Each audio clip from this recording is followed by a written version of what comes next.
How are you getting on with your art project, Tom? Okay. They gave us the theme of birds to base our project on, and I'm not really all that interested in wildlife, but I'm starting to get into it. I've pretty well finished the introductory stage. So have I. When they gave us all those handouts with details of books and websites to look at, I was really put off. But the more I read, the more interested I got. Me too. I found I could research so many different aspects of birds in art. Colour, movement, texture. So I was looking forward to the bird park visit. What a letdown. It poured with rain and we hardly saw a single bird. Much less use than the trip to the Natural History Museum. Yeah. I liked all the stuff about evolution there. The workshop sessions with Dr. Fletcher were good too, especially the brainstorming sessions. I missed those because I was ill. I wish we could have seen the projects last year's students did. I suppose they want us to do our own thing, not copy. Have you drafted your proposal yet? Yes, but I haven't handed it in. I need to amend some parts.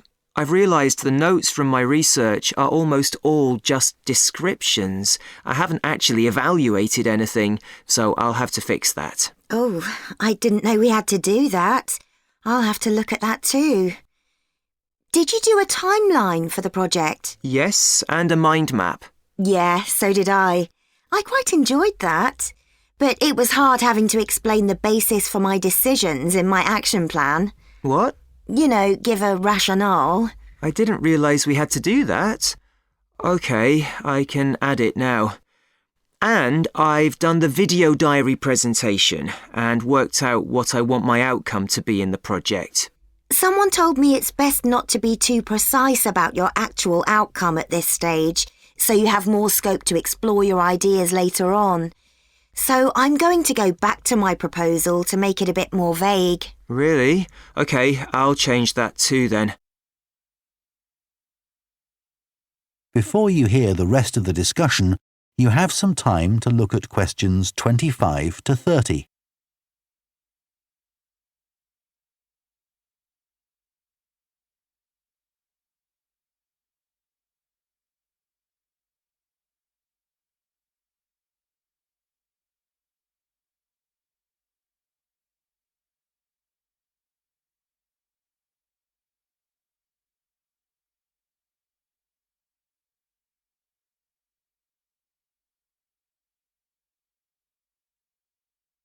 Now listen and answer questions 25 to 30. One part of the project I'm unsure about is where we choose some paintings of birds and say what they mean to us. I chose a painting of a falcon by Landseer. I like it because the bird's standing there with his head turned to one side, but he seems to be staring straight at you. But I can't just say it's a bit scary, can I? You could talk about the possible danger suggested by the bird's look. Oh, OK. There's a picture of a fish hawk by Audubon I like. It's swooping over the water with a fish in its talons and with great black wings which take up most of the picture. So you could discuss it in relation to predators and food chains? Well, actually, I think I'll concentrate on the impression of rapid motion it gives. Right. Do you know that picture of a kingfisher by Van Gogh? It's perching on a reed growing near a stream. Yes, it's got these beautiful blue and red and black shades. I've actually chosen it because I saw a real kingfisher once when I was little. I was out walking with my grandfather and I've never forgotten it. Oh, so we can use a personal link? Sure. OK. There's a portrait called William Wells. I can't remember the artist, but it's a middle-aged man who's just shot a bird. And his expression and the way he's holding the bird in his hand suggests he's not sure about what he's done. To me, it's about how ambiguous people are in the way they exploit the natural world. Interesting. There's Gauguin's picture via a Matty. He did it in Tahiti. It's a woman with a white bird behind her that is eating a lizard. And what I'm interested in is what idea this bird refers to. Apparently, it's a reference to the never-ending cycle of existence. Wow.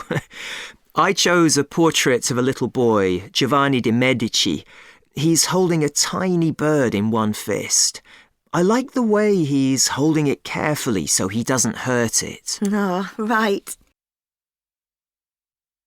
Now listen carefully and answer questions 21 to 24.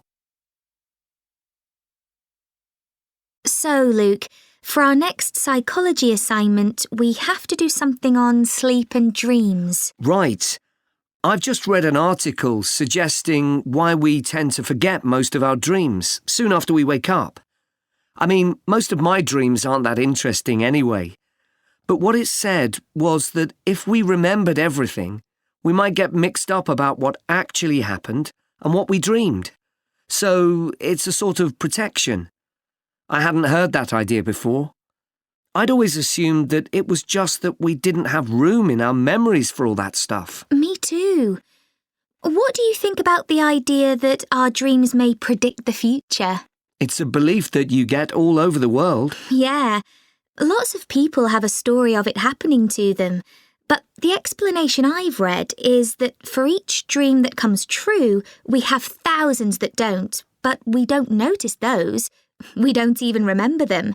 We just remember the ones where something in the real world, like a view or an action, happens to trigger a dream memory. Right. So it's just a coincidence, really. Something else I read about is what they call segmented sleeping. That's a theory that hundreds of years ago, people used to get up in the middle of the night and have a chat or something to eat, then go back to bed. So I tried it myself. Why? Well, it's meant to make you more creative. I don't know why, but I gave it up after a week. It just didn't fit in with my lifestyle. But most preschool children have a short sleep in the day, don't they? There was an experiment some students did here last term to see at what age kids should stop having naps, but they didn't really find an answer.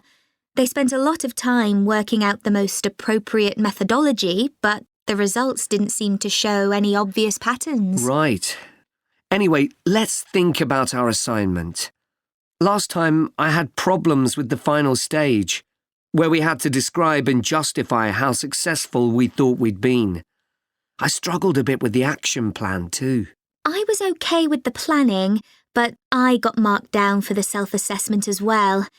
And I had big problems with the statistical stuff. That's where I really lost marks. Right. Before you hear the rest of the discussion, you have some time to look at questions 25 to 30.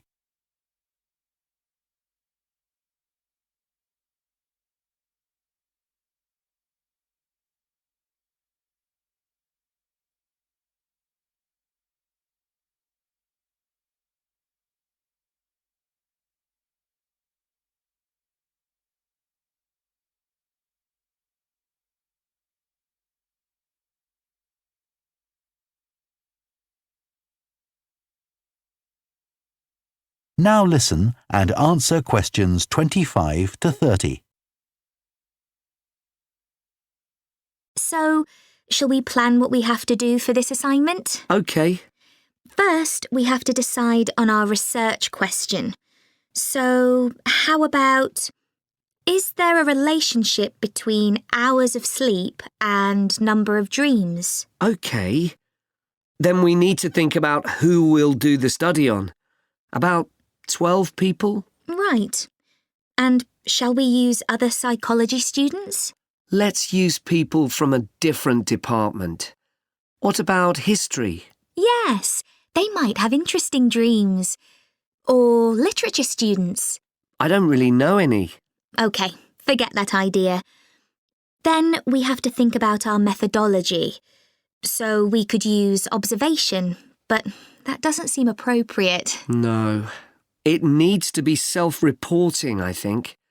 And we could ask them to answer questions online. But in this case, paper might be better, as they'll be doing it straight after they wake up. In fact, while they're still half asleep. Right. And we'll have to check the ethical guidelines for this sort of research. Because our experiment involves humans, so there are special regulations. Yes. I had a look at those for another assignment I did. There's a whole section on risk assessment, and another section on making sure they aren't put under any unnecessary stress. Let's hope they don't have any bad dreams. Yeah. Then, when we've collected all our data, we have to analyse it and calculate the correlation between our two variables. That's time sleeping and number of dreams. And then present our results visually in a graph. Right, and the final thing is to think about our research and evaluate it. So that seems quite straightforward. Yeah. So now... OK, Rosie, shall we try to get some ideas together for our presentation on diet and obesity? Sure. I can talk about the experiment I did to see if people can tell the difference between real sugar and artificial sweeteners. Where you gave people drinks with either sugar or artificial sweeteners, and they had to say which they thought it was? Yeah, it took me ages to decide exactly how I'd organise it, especially how I could make sure that people didn't know which drink I was giving them. It was hard to keep track of it all, especially as I had so many people doing it. I had to make sure I kept a proper record of what each person had had. So, could most people tell the difference? Yeah, I hadn't thought that they would be able to, but most people could. Then there's that experiment I did, measuring the fat content of nuts, to see if the nutritional information given on the packet was accurate. The one where you ground up the nuts and mixed them with a chemical to absorb the fat? Yes. My results were a bit problematic. The fat content for that type of nut seemed much lower than it said on the package. But I reckon the package information was right. I think I should probably have ground up the nuts more than I did. It's possible that the scales for weighing the fat weren't accurate enough too. I'd really like to try the experiment again sometime. Before you hear the rest of the discussion, you have some time to look at questions 25 to 30.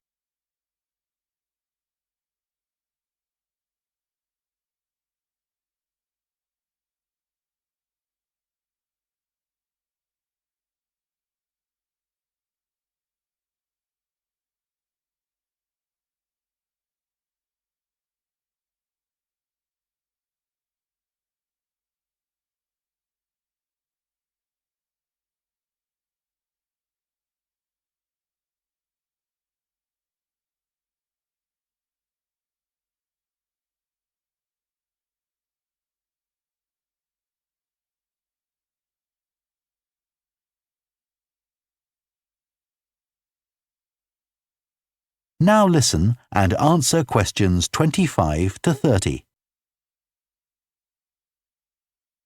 So, what can we say about helping people to lose weight? There's a lot we could say about what restaurants could do to reduce obesity. I read that the items at the start of a menu and the items at the end of a menu are much more likely to be chosen than the items in the middle. So, if you put the low-calorie items at the beginning and end of the menu, people will probably go for the food with fewer calories without even realising what they're doing. I think food manufacturers could do more to encourage healthy eating. How?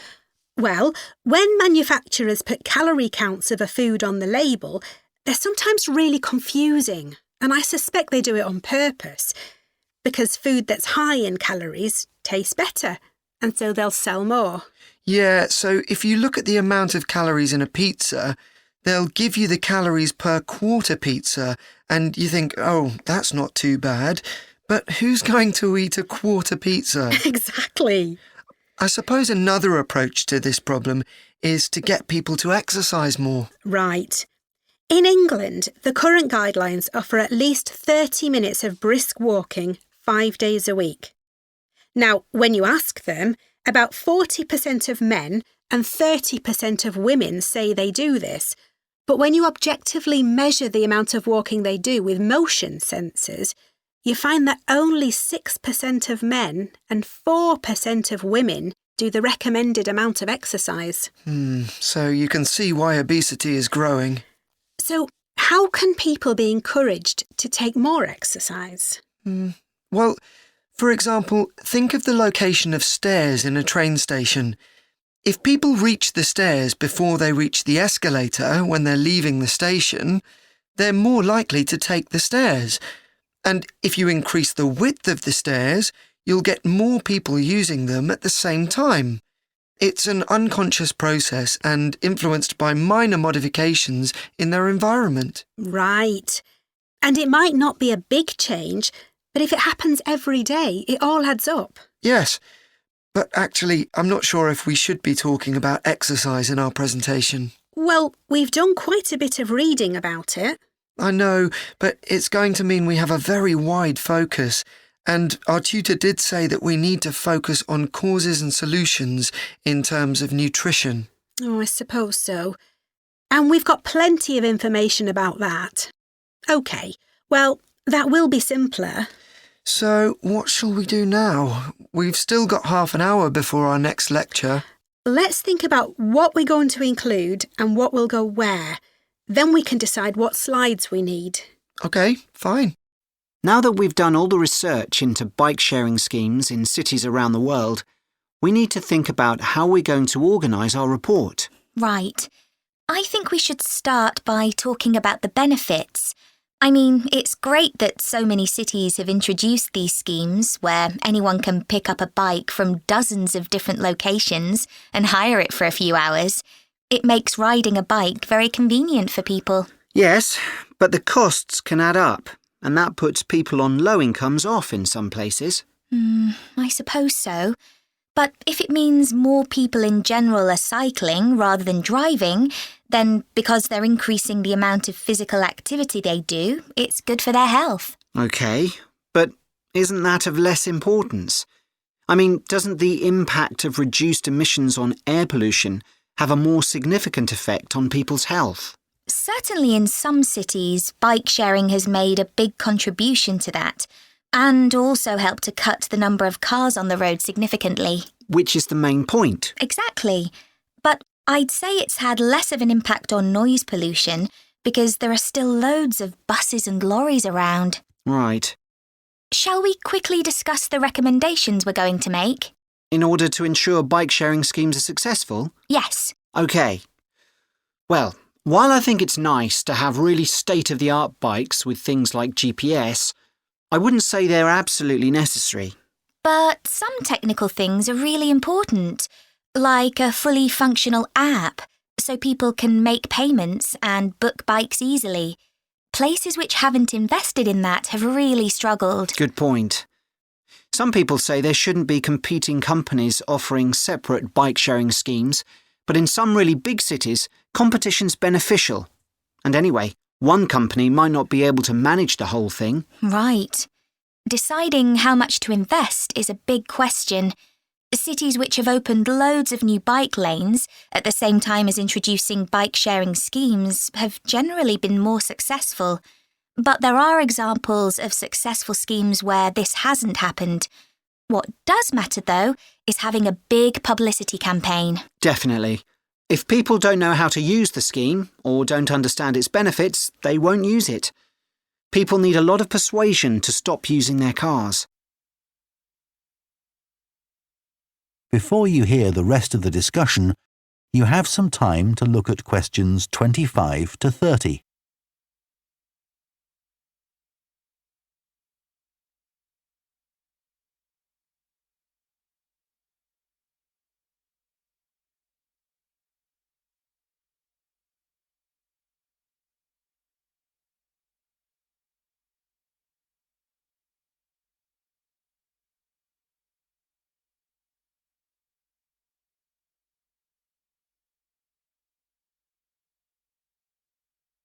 Now listen and answer questions 25 to 30. Shall we look at some examples now and say what we think is good or bad about them? I suppose we should start with Amsterdam, as this was one of the first cities to have a bike-sharing scheme. Yes, there was already a strong culture of cycling here. In a way, it's strange that there was such a demand for bike sharing, because you'd have thought most people would have used their own bikes. And yet it's one of the best used schemes. Dublin's an interesting example of a success story. It must be because the public transport system's quite limited. Not really. There's no underground, but there are trams and a good bus network. I'd say price has a lot to do with it. It's one of the cheapest schemes in Europe to join. But the buses are really slow. Anyway, the weather certainly can't be a factor. No, definitely not. The London scheme's been quite successful. Yes, it's been a really good thing for the city. The bikes are popular and the whole system is well maintained, but it isn't expanding quickly enough. Basically, not enough's been spent on increasing the number of cycle lanes. Hopefully that'll change. Yes. Now, what about outside Europe? Well, bike-sharing schemes have taken off in places like Buenos Aires. They built a huge network of cycle lanes to support the introduction of the scheme there, didn't they? It attracted huge numbers of cyclists where previously there were hardly any. An example of good planning. Absolutely. New York is a good example of how not to introduce a scheme. When they launched it, it was more than 10 times the price of most other schemes. More than it costs to take a taxi. Crazy. I think the organisers lacked vision and ambition there. I think so too. Sydney would be a good example to use. I would have expected it to have grown pretty quickly here. Yes. I can't quite work out why it hasn't been an instant success like some of the others. It's a shame, really. I know. OK, so now we've thought about all those... That is the end of... Ed, how are you getting on with the reading for our presentation next week? Well, OK, Ruth, but there's so much of it. I know. I hadn't realised birth order was such a popular area of research. But the stuff on birth order and personality is mostly unreliable. From what I've been reading, a lot of the claims about how your position in the family determines certain personality traits are just stereotypes, with no robust evidence to support them. OK, but that's an interesting point. We could start by outlining what previous research has shown. There are studies going back over 100 years. Yeah, so we could just run through some of the typical traits. Like the consensus seems to be that oldest children are generally less well-adjusted because they never get over the arrival of a younger sibling. Right, but on a positive note, some studies claim that they were thought to be good at nurturing. Certainly in the past, when people had large families, they would have been expected to look after the younger ones. There isn't such a clear picture for middle children, but one trait that a lot of the studies mention is that they are easier to get on with than older or younger siblings. Generally eager to please and helpful, although that's certainly not accurate as far as my family goes. My middle brother was a nightmare, always causing fights and envious of whatever I had. As I said, none of this seems to relate to my own experience. I'm the youngest in my family, and I don't recognise myself in any of the studies I've read about. I'm supposed to have been a sociable and confident child who made friends easily, but I was actually terribly shy. Really? That's funny. There have been hundreds of studies on twins, but mostly about nurture versus nature. There was one on personality which said that a twin is likely to be quite shy in social situations, because they always have their twin around to depend on for support. My cousins were like that when they were small. They were only interested in each other and found it hard to engage with other kids. They're fine now, though. Only children have had a really bad press. A lot of studies have branded them as loners who think the world revolves around them because they've never had to fight for their parents' attention. That does seem a bit harsh. One category I hadn't considered before was children with much older siblings. A couple of studies mentioned that these children grow up more quickly and are expected to do basic things for themselves, like getting dressed. I can see how that might be true, although I expect they're sometimes the exact opposite, playing the baby role and clamouring for special treatment. Before you hear the rest of the discussion, you have some time to look at questions 27 to 30.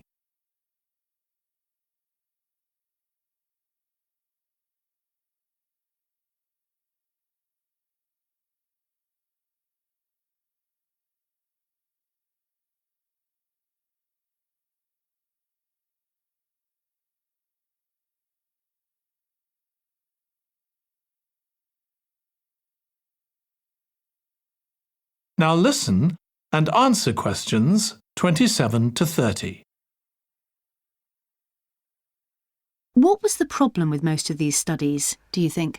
I think it was because, in a lot of cases, data was collected from only one sibling per family, who rated him or herself and his or her siblings at the same time.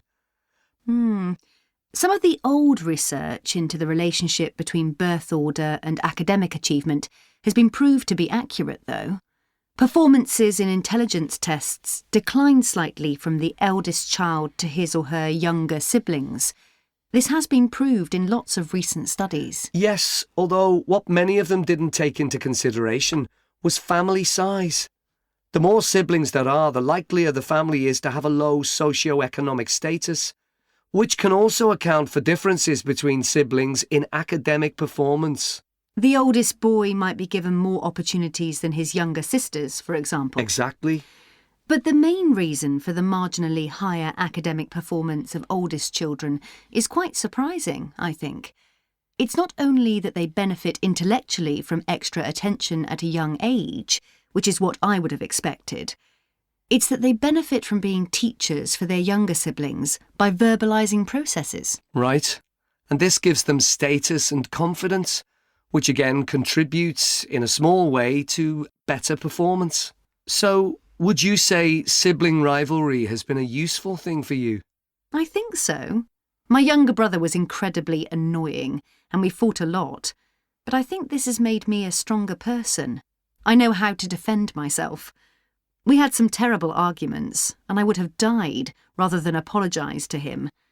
But we had to put up with each other, and most of the time we coexisted amicably enough. Yes, my situation was pretty similar.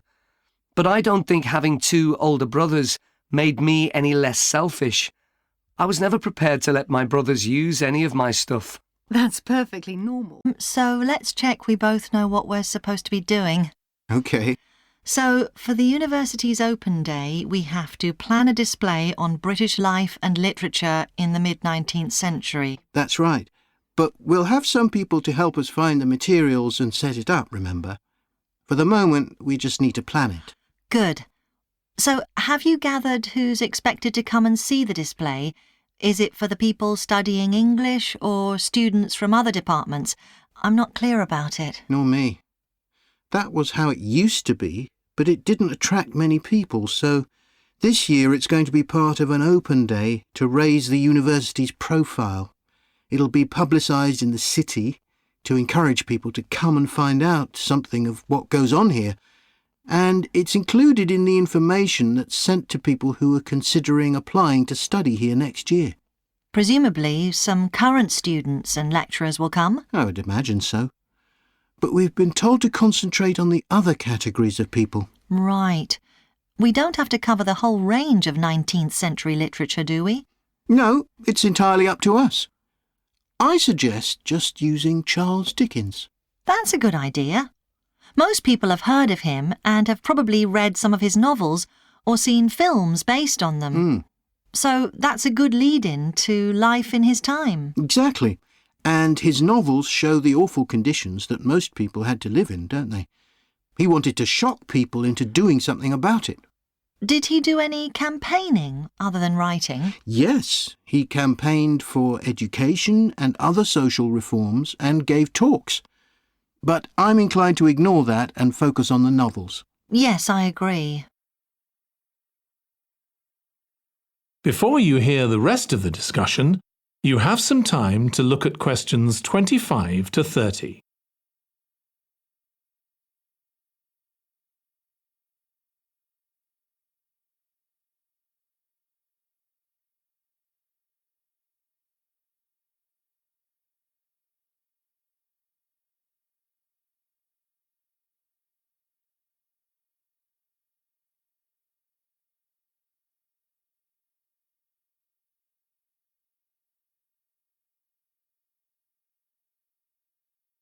Now listen and answer questions 25 to 30. OK, so now shall we think about a topic linked to each novel? Yes, I've printed out a list of Dickens's novels in the order they were published, in the hope you'd agree to focus on him. You're lucky I did agree. Let's have a look. OK, the first was The Pickwick Papers, published in 1836. It was very successful when it came out, wasn't it? And was adapted for the theatre straight away. There's an interesting point, though, that there's a character who keeps falling asleep, and that medical condition was named after the book, Pickwickian syndrome. Oh, so why don't we use that as the topic and include some quotations from the novel? Right. Next is Oliver Twist. Mm-hmm. There's a lot in the novel about poverty, but maybe something less obvious. Well, Oliver is taught how to steal, isn't he? We could use that to illustrate the fact that very few children went to school, particularly not poor children, so they learnt in other ways. Good idea. What's next? Maybe Nicholas Nickleby? Actually, he taught in a really cruel school, didn't he? That's right. But there's also the company of touring actors that Nicholas joins. We could do something on theatres and other amusements of the time. We don't want only the bad things, do we? OK. What about Martin Chuzzlewit? He goes to the USA, doesn't he? Yes. And Dickens himself had been there a year before and drew on his experience there in the novel. I wonder, though, the main theme is selfishness. So we could do something on social justice? No, too general. Let's keep to your idea. I think it would work well. He wrote Bleak House next. That's my favourite of his novels. Yes, mine too. Oh. His satire of the legal system is pretty powerful. That's true. But think about Esther, the heroine. As a child, she lives with someone she doesn't know is her aunt, who treats her very badly. Then she's very happy living with her guardian, and he puts her in charge of the household. And at the end, she gets married, and her guardian gives her and her husband a house, where, of course, they're very happy. Yes, I like that. What shall we take next? Little Dorrit? Old Mr. Dorrit has been in a debtor's prison for years. So was Dickens's father, wasn't he? That's right. What about focusing on the part when Mr. Dorrit inherits a fortune and he starts pretending he's always been rich? Good idea. OK. So next we need to think about what materials we want to illustrate each issue. That's going to be quite hard. Tom, could I ask you for some advice, please? Yes, of course. If you think I can help. What's it about? It's my first media studies assignment, and I'm not sure how to go about it. You must have done it last year. Is that the one comparing the coverage of a particular story in a range of newspapers? That's right. Oh, yes. I really enjoyed writing it. So, what sort of things do I need to compare? Well, there are several things. For example, there's the question of which page of the newspaper the item appears on. You mean because there's a big difference between having it on the front page and the bottom of page 10, for instance? Exactly. And that shows how important the editor thinks the story is. Then there's the size. How many column inches the story is given. How many columns it spreads over. And I suppose that includes the headline. It certainly does. It's all part of attracting the reader's attention. What about graphics? Whether there's anything visual in addition to the text? Yes, you need to consider those too, because they can have a big effect on the reader's understanding of the story. Sometimes a bigger effect than the text itself. Then you'll need to look at how the item is put together. What structure is it given? Bear in mind that not many people read beyond the first paragraph. So what has the journalist put at the beginning? And if, say, there are conflicting opinions about something, does one appear near the end where people probably won't read it? And newspapers sometimes give wrong or misleading information, don't they? Either deliberately or by accident. Should I be looking at that too? Yes, if you can. compare what's in different versions, and as far as possible, try and work out what's true and what isn't. And that relates to a very important point. What's the writer's purpose? Or at least the most important one, if they have several. It may seem to be to inform the public, but often it's that they want to create fear or controversy, or to make somebody look ridiculous. Gosh, I see what you mean. And I suppose the writer may make assumptions about the reader. That's right, about their knowledge of the subject, their attitudes, and their level of education, which means writing so that the readers understand without feeling patronised. All of that will make a difference to how the story is presented. Before you hear the rest of the discussion, you have some time to look at questions 27 to 30.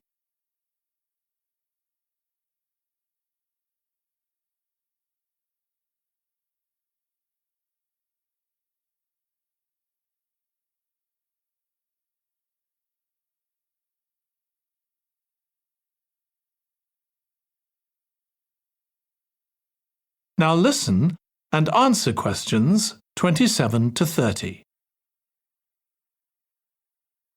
Does it matter what type of story I write about? No. National or international politics, the arts, anything, as long as it's covered in 2 or 3 newspapers. Though, of course, it'll be easier and more fun if it's something you're interested in and know something about. And on that basis, a national news item would be worth analysing. I'm quite keen on politics, so I'll try and find a suitable topic. What did you choose for your analysis, Tom? I was interested in how newspapers expressed their opinions explicitly. So I wanted to compare editorials in different papers, but when I started looking, I couldn't find 2 on the same topic that I felt like analysing. In that case, I won't even bother to look. So in the end, I chose a human interest story, a terribly emotional story about a young girl who was very ill, and lots of other people, mostly strangers, raised money so she could go abroad for treatment. Actually, I was surprised. Some papers just wrote about how wonderful everyone was, but others considered the broader picture, like why treatment wasn't available here. I usually find stories like that raise quite strong feelings in me. I'll avoid that. Perhaps I'll choose an arts topic, like different reviews of a film or something about funding for the arts. I'll think about that. Yes, that might be interesting. OK, well, thanks a lot for your help, Tom. It's been really useful. You're welcome. Good luck with the assignment, Hazel. OK, Jack. Before we plan our presentation about refrigeration, let's discuss what we've discovered so far. Fine, Annie, though I have to admit I haven't done much research yet. Nor me. But I found an interesting article about ice houses. I'd seen some 18th and 19th century ones here in the UK, so I knew they were often built in a shady area or underground, close to lakes that might freeze in the winter. Then blocks of ice could be cut and stored in the ice house. But I didn't realise that insulating the blocks with straw or sawdust meant they didn't melt for months. The ancient Romans had refrigeration too. I didn't know that. Yes, pits were dug in the ground and snow was imported from the mountains, even though they were at quite a distance. The snow was stored in the pits. Ice formed at the bottom of it. Both the ice and the snow were then sold. The ice cost more than the snow, and my guess is that only the wealthy members of society could afford it. I wouldn't be surprised. I also came across an article about modern domestic fridges. Several different technologies are used, but they were too complex for me to understand. You have to wonder what happens when people get rid of old ones. You mean because the gases in them are harmful for the environment? Exactly. At least there are now plenty of organisations that will recycle most of the components safely. But of course, some people just dump old fridges in the countryside. It's hard to see how they can be stopped, unfortunately. In the UK, we get rid of 3 million a year altogether. That's sounds a lot, especially because fridges hardly ever break down. That's right. In this country, we keep domestic fridges for 11 years on average, and a lot lasts for 20 or more. So if you divide the cost by the number of years you can use a fridge, they're not expensive, compared with some household appliances. True. I suppose manufacturers encourage people to spend more by making them different colours and designs. I'm sure when my parents bought their first fridge, they had hardly any choice. Yes, there's been quite a change. Before you hear the rest of the discussion, you have some time to look at questions 25 to 30.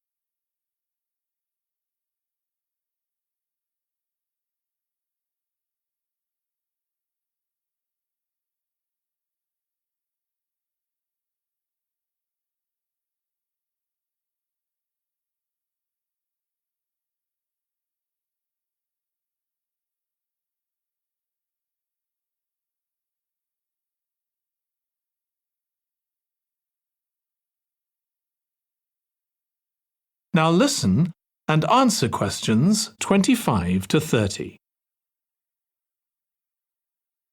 Right, let's make a list of topics to cover in our presentation and decide who's going to do more research on them. Then later we can get together and plan the next step. OK. How about starting with how useful refrigeration is and the range of goods that are refrigerated nowadays?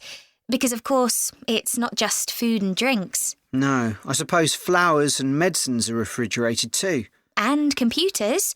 I could do that, unless you particularly want to. No, that's fine by me. What about the effects of refrigeration on people's health?